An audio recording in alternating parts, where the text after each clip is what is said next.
I told my sister she couldn't move in with me because she was pregnant. This all started when my younger sister found out she was pregnant with her boyfriend. She was still living at home with our parents. Now, for context, my sister is the baby of the family, so she has all of the characteristics and tendencies of a baby of the family. Like I said, she was living with our parents, and she was living with our parents because when she told her boyfriend that she was pregnant, he dumped her, like the true loser that he is.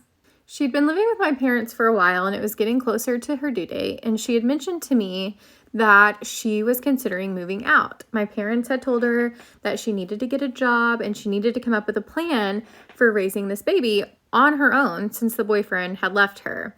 And of course, my baby sister found this to be controlling and unfair. So this is kind of where things take a turn. She comes to me and she asks if she can move in with me. She claims that she needed space, she needed a supportive environment. She was no longer getting that from our parents, and so she was hopeful that I could provide that for her.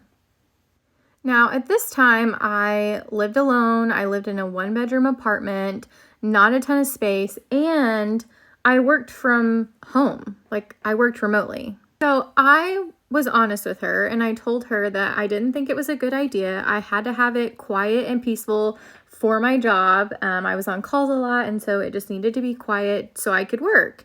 And honestly, like at this time in my life, I wasn't ready to have a newborn around.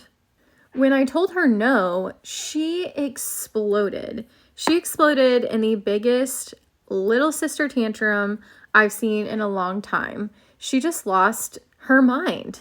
She even went as far as to tell me that I was abandoning her and the baby, and that I was privileged for having my own apartment.